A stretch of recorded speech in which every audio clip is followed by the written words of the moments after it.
ഇതെൻ്റെ അപ്പച്ചനാണ് പീറ്റർ. പക്ഷെ ആളുകളൊക്കെ അറിയണമെങ്കിൽ പീറ്റർ ബ്രദറും അല്ലെങ്കിൽ പീറ്റർ ഏട്ടൻ എന്നൊക്കെ പറയണം. വലിയൊരു മാനസാന്തരത്തിന് ശേഷം തൻ്റെ ജീവിതം മുഴുവൻ ഇങ്ങനെ ജീവകാരുണ്യ പ്രവർത്തനങ്ങൾക്ക് വേണ്ടി ഇങ്ങനെ ഒഴിഞ്ഞു വെച്ചിരിക്കുകയാണ് അദ്ദേഹം. ഞങ്ങളിപ്പോൾ ആയിരിക്കുന്നത് എറണാകുളത്തെ ജനറൽ ഹോസ്പിറ്റലിലാണ്. അദ്ദേഹത്തിൻ്റെ ഒരു തറവാട് എന്ന് വേണമെങ്കിൽ നമുക്ക് ഇതിനെക്കുറിച്ച് പറയാം. കാരണം ഈ ജീവകാരുണ്യ പ്രവർത്തനങ്ങളുടെ ആരംഭത്തിൽ ഇവിടെ നിന്നാണ് എല്ലാ കാര്യങ്ങളും തുടങ്ങുക. വളരെ കുറച്ച് രോഗികൾക്ക് ഭക്ഷണം കൊടുത്തു തുടങ്ങി ഇന്ന് കുറേയേറെ ആളുകളിലേക്ക് ആ കാരുണ്യങ്ങൾ എത്തിക്കാനായിട്ട് അപ്പന് സാധിക്കുന്നുണ്ട്. തൻ്റെ ജീവിതം മുഴുവൻ ഈ ഒരു കാര്യത്തിന് വേണ്ടി മാത്രമായിട്ട് വെച്ചുകൊണ്ടിരുന്നപ്പോൾ കുറേയേറെ സെമിനാരി വിദ്യാർത്ഥികൾ അദ്ദേഹത്തെ കാണുവാനായിട്ട് വരുമായിരുന്നു. അച്ഛന്മാരും സെമിനാരി വിദ്യാർത്ഥികളൊക്കെ ആയിട്ട്. ആ സമയത്ത് ഞാനും ഇടയ്ക്ക് ഇങ്ങനെ കൂടെ പോകും. അങ്ങനെയാണ് ഈ ഒരു സെമിനാരിയിലേക്കുള്ള ആ ഒരു സ്നേഹം വന്നു തുടങ്ങിയത്. എന്താണ് ശരിക്കുള്ള ഒരു അച്ഛൻ, ഒരു വൈദികൻ എന്നൊക്കെയുള്ള മനസ്സിലാക്കുവാനായിട്ടുള്ള ഒരു ആരംഭം ഇവിടെ തന്നെയായിരുന്നു അപ്പനോട് കൂടെ പോകുമ്പോഴുള്ള ആ ഒരു സമയത്തെ കാര്യങ്ങളിൽ. ഇവിടെ ജനറൽ ഹോസ്പിറ്റലിൽ നമുക്കൊരു ഐസൊലേഷൻ വാർഡ് ഉണ്ടായിരുന്നു. ആരുമില്ലാത്ത രോഗികൾ, ആർക്കും വേണ്ടാത്ത രോഗികളൊക്കെ ഇങ്ങനെ അവർക്ക് വേണ്ടി മാറ്റിവെച്ചിരുന്ന ഒരു ഐസൊലേഷൻ വാർഡ് ഉണ്ടായിരുന്നു. ആ വാർഡിലാണ് ആദ്യമേ അദ്ദേഹം ശുശ്രൂഷയൊക്കെ തുടങ്ങുക. കുറേയേറെ രോഗികളെ പരിചരിക്കുവാനും അവരെ കുളിപ്പിക്കുവാനും അവർക്ക് വേണ്ടിയുള്ള ഭക്ഷണം കൊടുക്കുവാനൊക്കെ ആയിട്ട് അദ്ദേഹം കുറേ ശ്രമിച്ചിരുന്നു. അദ്ദേഹത്തിനോട് കൂടെ കുറച്ചധികം ആളുകൾ ഇങ്ങനെ ചേർന്ന് നിന്നിരുന്നു. അതുവഴിയാണ് ഈ ഒരു ജീവകാരുണ്യ പ്രവർത്തനങ്ങൾ പുതിയൊരു തലത്തിലേക്ക് എത്തിച്ചേരുവാനായിട്ടും 2006 കൂടെ ഒരു ചാരിറ്റബിൾ ട്രസ്റ്റിന് രൂപം കൊടുക്കുവാനും തുടർന്ന് ഈ ഹോസ്പിറ്റലിൽ ഒരു കിച്ചൺ സ്ഥാപിക്കുവാനും രോഗികൾക്ക് 4 നേരം ഭക്ഷണം കൊടുക്കുവാൻ കൂടാതെ ബൈസ്റ്റാൻഡേഴ്സിന് ഒരു നേരത്തെ ഭക്ഷണം കൊടുക്കുവാനൊക്കെ അദ്ദേഹത്തിന് സാധിച്ചത്.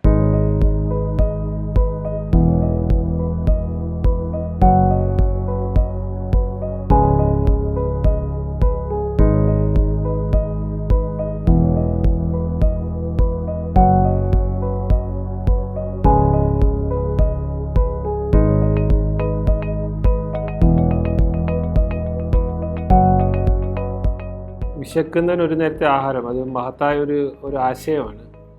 യാഥാർത്ഥ്യമാക്കാൻ വളരെ ബുദ്ധിമുട്ടുള്ളൊരു കാര്യമാണ്. ഇടമുറിയാതെ ആ സേവനം നൽകുക എന്ന് വെച്ചാൽ, ആഹാരം പകർന്നു നൽകുക എന്ന് വെച്ചാൽ അത് ഒരു വളരെ ശ്രമകരമായ പരിപാടിയാണ്. പക്ഷേ കഴിഞ്ഞ 15 വർഷമായിട്ട് എറണാകുളം ജലാശുപത്രിയിലെത്തുന്ന മുഴുവൻ രോഗികൾക്കും കൂട്ടിരിപ്പുകാർക്കും ഏകദേശം 15,000-ഓളം ആൾക്കാർ പ്രതിദിനം വന്നു പോകുന്ന സ്ഥാപനമാണ് എറണാകുളം ജലാശുപത്രി. ഏകദേശം 1000-ഓളം പേഷ്യൻസ് എല്ലാ ദിവസവും ഒബ്സർവേഷനായിട്ടും അല്ലാതെ ചികിത്സയ്ക്കായിട്ട് ഇവിടെ അഡ്മിറ്റായിട്ടുണ്ട്. ഇത്രയും ആൾക്കാരുടെ ആഹാര ആവശ്യങ്ങൾ നിറവേറ്റുക എന്ന് വെച്ചാൽ ചെറിയൊരു ശ്രമമല്ല, വലിയൊരു ശ്രമകരമായ പരിപാടിയാണ്. അതാണ് ജാമിയ ഹോം ആൻഡ് ബെട്രോണിക് പാലിയേറ്റീവ് കെയർ സെൻ്ററിൻ്റെ നേതൃത്വത്തിൽ KJ പീറ്ററിൻ്റെ ചുമതലയിൽ കഴിഞ്ഞ 15 വർഷമായിട്ട് ഈ ആശുപത്രി നടന്നുകൊണ്ടിരിക്കുന്നത്. ഏറ്റവും മഹത്തരമായ, ഞാൻ കണ്ടിട്ടുള്ള ഏറ്റവും മഹത്തരമായൊരു പരിപാടിയാണ്. കാരണം പലപ്പോഴും രോഗികൾ കണ്ണ് നിറഞ്ഞ് എൻ്റെ മുമ്പിൽ തൊഴുകയോടെ നിന്നിട്ടുണ്ട്. അത്രയും മഹത്തരമായൊരു പരിപാടിയാണ്. കാരണം അവന് വീട്ടിൽ സമൃദ്ധമായിട്ട് ആഹാരം ഇല്ലെങ്കിൽ ആശുപത്രിക്കകത്ത് സമൃദ്ധമായിട്ട് ആഹാരമുണ്ട്, 4 നേരം ആഹാരമുണ്ട്. എറണാകുളം ജലാശുപത്രിയുടെ ആഹാര വിഭാഗം എന്ന് പറഞ്ഞാൽ, ഡയറ്ററി ഡിപ്പാർട്ട്മെൻറ്റ് എന്ന് പറഞ്ഞാൽ കുറച്ച് വ്യത്യസ്തമാണ്. കാരണം രോഗിയുടെ ആവശ്യം അനുസരിച്ച് സ്പെഷ്യലൈസ്ഡ് ഡയറ്റാണ് തയ്യാറാക്കുന്നത്. 11 ഇനത്തിലുള്ള ആഹാര സാധനങ്ങളാണ് സാധാരണ ഇവിടെയുള്ള എല്ലാ രോഗികളും പിന്നെ കൂട്ടിരിപ്പുകാരുമാണ്. കൂട്ടിരിപ്പുകാരുടെ ആഹാര ആവശ്യങ്ങൾ ഒരേപോലെ തന്നെയാണ്, പക്ഷേ രോഗിയുടെ ആഹാര ആവശ്യങ്ങൾ വ്യത്യസ്തമാണ്. ഷുഗറിൻ്റെ ഉള്ള ആൾക്കാർക്ക് ഷുഗറിൻ്റെതായിട്ടുള്ള ആഹാര സാധനങ്ങൾ സംവിധാനം ഒരുക്കേണ്ടതുണ്ട്. കരളിന് അസുഖമുള്ളവർക്ക് അതിന് അനുയോജ്യമായ ആഹാര സാധനം ഒരുക്കേണ്ടതുണ്ട്. കിഡ്നിയുടെ അസുഖമുള്ളവർക്ക് അതിന് വേണ്ടിയുള്ള പ്രത്യേക ആഹാരം തയ്യാറാക്കേണ്ടത്. അപ്പോൾ അത്തരത്തിൽ സ്പെഷ്യലൈസ്ഡ് തെറാപ്യൂട്ടിക് ഡയറ്ററി ഡിപ്പാർട്ട്മെൻറ്റാണ് ഇവിടെ സാധ്യമാക്കിയിരിക്കുന്നത്. ഇതൊരു ചെറിയ ഒരു കാര്യമല്ല, ഒരു ചികിത്സ പോലെ ആഹാരം നൽകുന്ന രീതി, അതോടൊപ്പം തന്നെ മനുഷ്യത്വം പകർന്നു നൽകുന്ന ഒരു അപൂർവമായിട്ടുള്ള ഒരു കാഴ്ചയാണ് എറണാകുളം ജലാശുപത്രിയിലെ ഡയറ്ററി ഡിപ്പാർട്ട്മെൻറ്റ് സാധ്യമാക്കിക്കൊണ്ടിരിക്കുന്നത്. അതിന് നേതൃത്വം നൽകുന്ന ശ്രീ KJ പീറ്ററിന് എല്ലാവിധ ആശംസകളും നേർന്നു.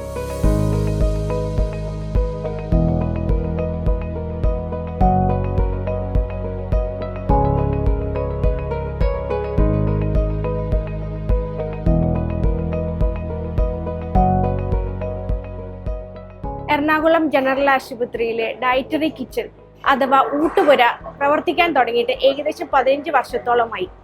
മികച്ച രീതിയിൽ പീറ്റർ ബ്രദറിന്റെ സാരഥ്യത്തിൽ നടത്തി വരുന്ന ഈ തെറാപ്യൂട്ടിക് ഡയറ്ററി കിച്ചൺ അഥവാ ഊട്ടുപുര ഗവൺമെന്റ് തലത്തിലും അതുപോലെ തന്നെ പീറ്റർ ബ്രദറിന്റെ ചാരിറ്റബിൾ ഓർഗനൈസേഷന്റെ തലത്തിലും നല്ല രീതിയിലാണ് പേഷ്യൻസിനും അവരുടെ ബൈസ്റ്റാൻഡേഴ്സിനും അവരുടെ രോഗത്തിന് അനുസൃതമായ ആഹാര ക്രമീകരണം നടത്തി വരുന്നത്. ഇത്തരത്തിലുള്ള രോഗികളുടെ രോഗത്തിനനുസരിച്ചുള്ള ആഹാര ക്രമീകരണം അഥവാ തെറാപ്യൂട്ടിക് ഡയറ്റ്സ് പ്രൊവൈഡ് ചെയ്യുന്നത് ഒരു ആശുപത്രി, അതും സർക്കാർ തലത്തിൽ, ഗവൺമെൻറ് തലത്തിൽ ഇന്ത്യയിൽ തന്നെ ആദ്യത്തെ ഇതും മികച്ച രീതിയിൽ പ്രവർത്തിക്കുന്ന ഒന്നുമാണ് ജനറൽ ഹോസ്പിറ്റൽ എറണാകുളത്തെ ഡയറ്ററി കിച്ചൺ അഥവാ ഊട്ടുപുര.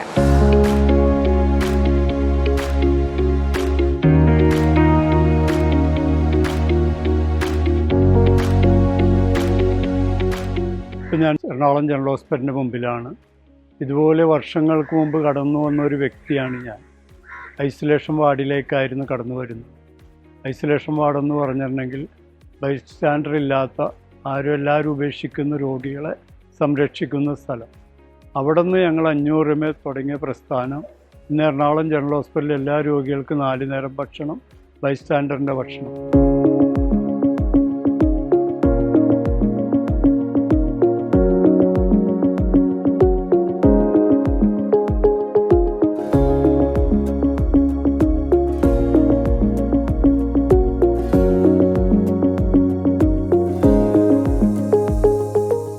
രണ്ടായിരത്തി 2013 പാലിയേറ്റീവ് സംവിധാനം നമ്മൾ ആരംഭിക്കുന്നത്. അതിൻ്റെ ഉദ്ദേശം എറണാകുളം ജനറൽ ഹോസ്പിറ്റൽ ഐസൊലേഷൻ വാർഡിലെ രോഗികൾക്ക് വേണ്ടിയായിരുന്നു. ആ രോഗികൾക്ക് ഒരു കട്ടിൽ കൊടുത്ത് മരിക്കുവാൻ ഒരു സ്ഥലം ഒരുക്കുക, അതായിരുന്നു ഉദ്ദേശം. ഇടയന്തത്ത് പിതാവിനോട് ഞാനത് പറഞ്ഞ് പിതാവ് വഴി അത്താണിയിൽ ഒരു സ്ഥലം ഒരുങ്ങി. പക്ഷെ അത് മുന്നോട്ട് അധികം നാൾ കൊണ്ടുപോകാൻ സാധിച്ചില്ല. അവിടുത്തെ പുരോഹിതർ തന്നെ അത് ഏറ്റെടുത്ത് അവർ ചെയ്തു. പിന്നെ എൻ്റെ സ്വദേശമായ വൈപ്പിലേക്ക് വന്നു. അവിടെ ഒരു വാടക കെട്ടിടത്തിൽ ആരംഭിച്ചു. അത് കഴിഞ്ഞ് നമ്മൾ ക്യാൻഗൂർ വഴി പുരുഷന്മാർക്കും ജെർമിയ ബട്ടോണി പാലിയേറ്റീവ് കെയർ ഒച്ചന്തുരുത്ത് സ്ത്രീകൾക്കും വേണ്ടി ആരംഭിച്ചു. ഇതെല്ലാം ഗവൺമെൻറ് ഹോസ്പിറ്റൽ ഉപേക്ഷിക്കുന്ന രോഗികൾക്ക് വേണ്ടിയാണ് നമ്മൾ ചെയ്യുന്നത്. ഇവിടെ നമ്മൾക്കിപ്പോൾ 8 നേഴ്സുമാർ, 5 ഫിസിയോതെറാപ്പിസ്റ്റ്, അങ്ങനെ ഒരു നല്ലൊരു സംവിധാനമുണ്ട്. പലരും മരണത്തിൻ്റെ വക്കിലേക്കോ അല്ലെങ്കിൽ ഒരിക്കലും നടക്കൂലെന്ന് പറഞ്ഞ വ്യക്തികളൊക്കെ ഇവിടെ നിന്ന് നടന്നു പോയി. പ്രത്യേകിച്ച് 2 ആസാം സ്വദേശി. ഇപ്പോൾ 2 പേര് ആ തലത്തിൽ വന്നിട്ട് ഇപ്പം നടക്കാനായി. അങ്ങനെ മഹാത്ഭുതങ്ങൾ ഇവിടെ ദൈവം ഒരുക്കി തരുന്നുണ്ട് നമ്മൾ. പിന്നെ ഒരു 24 മണിക്കൂറും പാലിയേറ്റീവ് ഹോം കെയർ സർവീസിൻ്റെ ആരംഭിക്കാനുള്ള പ്രയത്നമാണ്. അതിൻ്റെ ഉദ്ദേശം 24 മണിക്കൂർ ഇപ്പോൾ വൈപ്പിക്കരയിൽ നമ്മളിത് ആദ്യഘട്ടമായിട്ട് വൈപ്പ് തുടങ്ങി ഞാറക്ക വരെയും അത് കഴിഞ്ഞ് അങ്ങോട്ട് ബാക്കിയുള്ള സ്ഥലത്തേക്കും വ്യാപിപ്പിക്കാനാണ് അതിൻ്റെ ഉദ്ദേശം. കാരണം വീടുകളിൽ കിടക്കുന്ന രോഗികൾക്ക് ഈ സിസ്റ്റം അത് ഉപകാരപ്പെടും.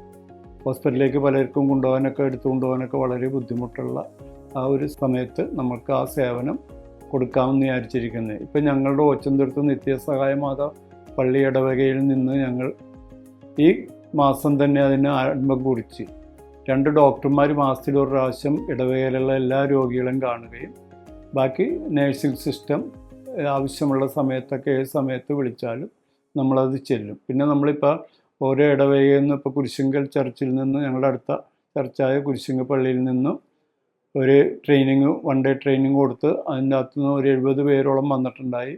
അവർക്കെല്ലാം ട്രെയിനിങ് കൊടുത്ത് അപ്പോൾ ഇതൊരു ട്രെയിനിങ് സെൻറ്ററും കൂടി ആക്കി മാറ്റാൻ നമുക്ക് സാധിച്ചു.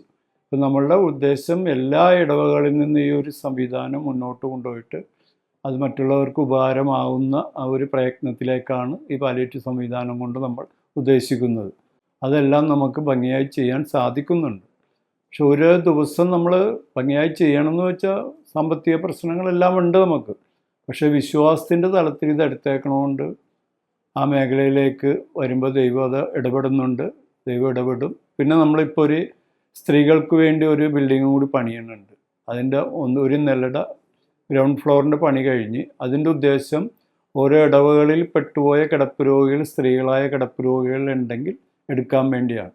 ഇപ്പം നമ്മൾ എടുക്കുന്നത് കൂടുതലും ഇപ്പോൾ ഗവൺമെൻറ് ഹോസ്പിറ്റലിൽ ഉപേക്ഷിക്കുന്ന രോഗികൾക്ക് വേണ്ടിയാണ്.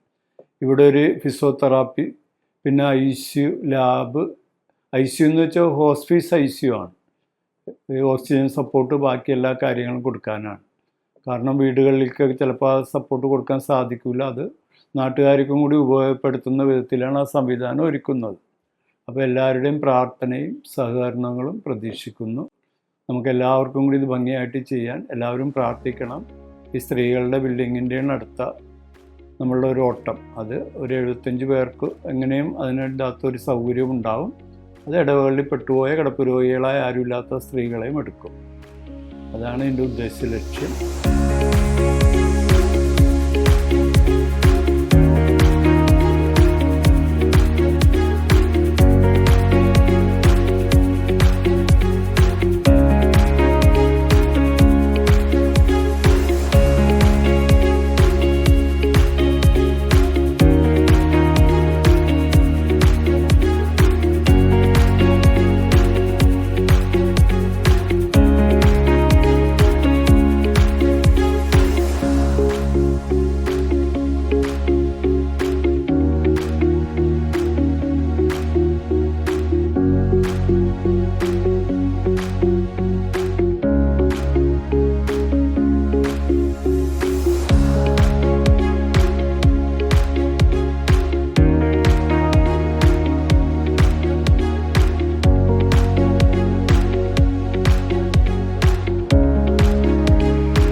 ഞാൻ ഈ നാട്ടുകാരനല്ല. ഞാൻ ഇവിടെ സൂപ്രണ്ടായി വന്നു ചേർന്ന ഒരാളാണ്. കഴിഞ്ഞ 3 വർഷമായിട്ട് ഈ ആശുപത്രി ഞാൻ സൂപ്രണ്ടാണ്.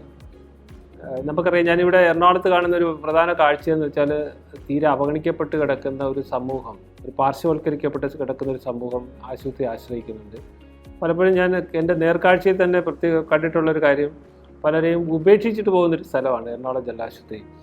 തെരുവിൽ കിടക്കുന്ന യാചകനെ പോലുള്ള ആൾക്കാർ, ആരോരുമില്ലാത്തവർ, അശരണരായിട്ടുള്ള ആൾക്കാർ, തീവ്രമായ അസുഖം കൊണ്ട് ബുദ്ധിമുട്ടുകയും അതേസമയം തന്നെ അവരെ നോക്കാൻ ആളില്ലാത്തതായിട്ടുള്ള ആൾക്കാർ, അങ്ങനെ അത്തരത്തിൽ ഒരുപാട് സഫറിങ്സ് കൂടപ്പുറപ്പായിട്ട് കൊണ്ടു നടക്കുന്ന ധാരാളം ഒറ്റപ്പെട്ട വ്യക്തിത്വങ്ങളുണ്ട്, മനുഷ്യജന്മങ്ങളുണ്ട്.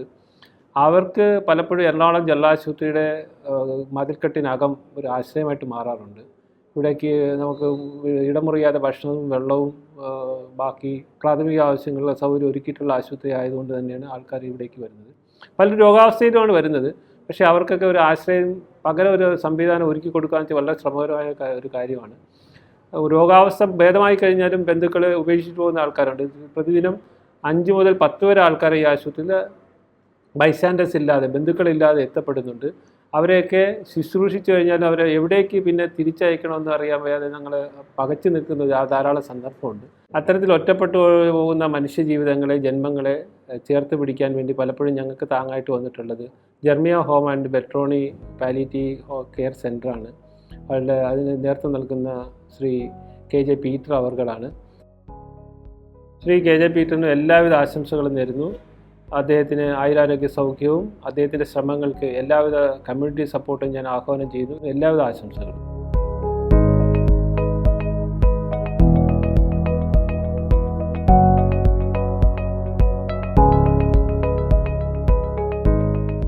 ഇതൊരു ദിവസം നമുക്ക് ഏകദേശം 50,000 രൂപയുടെ ചിലവുണ്ട്. ഇതിലൂടെ ഒത്തിരി പേർക്ക് ജോലി കൊടുക്കുവാനും സാധിച്ചിട്ടുണ്ട്. മറ്റുള്ളവർ തരുന്നത് കൊണ്ടാണ് നമ്മൾക്കിത് ചെയ്യാൻ സാധിക്കുന്നത്.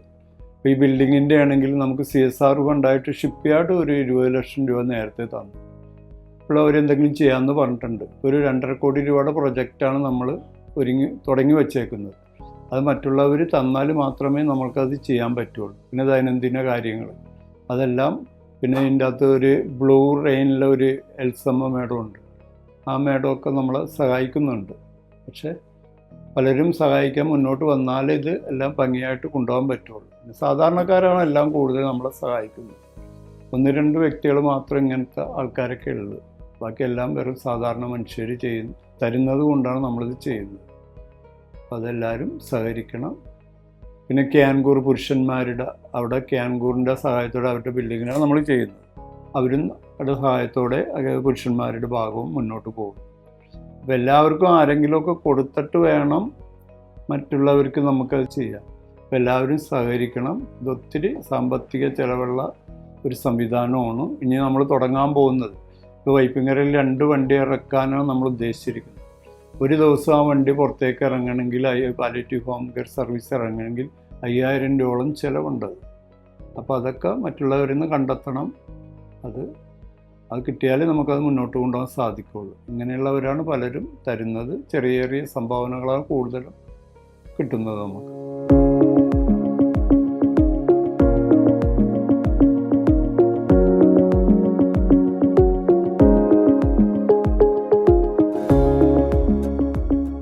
ജനറൽ ആശുപത്രി എറണാകുളത്ത് വരുന്ന രോഗികൾക്കും അവരുടെ കൂട്ടിരിപ്പുകാർക്കും 4 നേരവും ഭക്ഷണം ലഭിക്കുന്നതിൻ്റെ ഭാഗമായിട്ട് വളരെയധികം ആശ്വാസം ലഭിക്കുന്ന ഒരു കാര്യമാണ്.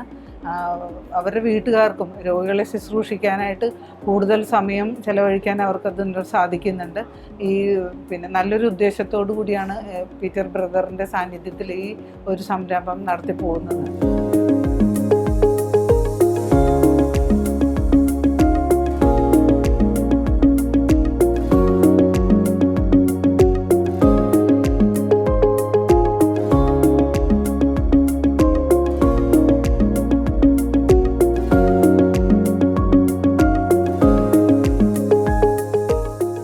അമ്മ പ്രാർത്ഥിക്കുന്ന ഒരാളായിരുന്നു.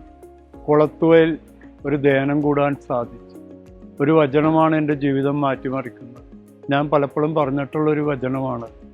അത് വിലാപങ്ങളുടെ പുസ്തകം 4-ാം അധ്യായം 1-2 തിരുവചനം. അതിങ്ങനെയാണ്: സ്വർണ്ണമെന്തേ മങ്ങിപ്പോയി, തങ്കത്തിനെന്തേ മാറ്റം വന്നു, വിശുദ്ധ മന്ദിരത്തിൻ്റെ കല്ലുകൾ വഴിക്കവലക്കൽ ചിതറിക്കിടക്കുന്നു. സിയോൻ്റെ അമൂല്യരായ മക്കൾ തങ്ങളുടെ തൂക്കത്തിനൊപ്പം തങ്കത്തിൻ്റെ വിലയുള്ളവർ കുശവൻ്റെ കരവേല മൺപാത്രം പോലെ ഗണിക്കപ്പെട്ടതെങ്ങനെ. ആ വചനമാണ് എൻ്റെ ജീവിതം മാറ്റിമറിക്കുന്നത്. പിന്നെ എറണാകുളം ജനറൽ ഹോസ്പിറ്റലാണ് വന്ന് നിൽക്കുന്നത്. അവിടെ നിന്ന് 500 മേൽ ആരംഭിച്ച പ്രസ്ഥാനം ഇന്ന് ഏകദേശം 40ഓളം സ്റ്റാഫ് ഈ സംവിധാനത്തിലുണ്ട്. പിന്നെ അനേകർക്ക് ഈ ശുശ്രൂഷ ചെയ്യാനും നമുക്ക് സാധിക്കുന്നു. അതെല്ലാം ദൈവത്തിൻ്റെ പരിശുദ്ധാത്മാവിൻ്റെ അല്ലെങ്കിൽ പ്രാർത്ഥനയുടെ ഫലമാണെന്ന് വിശ്വസിക്കുന്നു. പ്രാർത്ഥന തന്നെയാണ് ഇതിൻ്റെ മുതൽക്കൂട്ട് അല്ലെങ്കിൽ ആയുധം. പ്രാർത്ഥനയോടുകൂടി നമ്മൾ മുന്നോട്ട് പോകുമ്പോൾ ദൈവം സംരക്ഷിക്കും.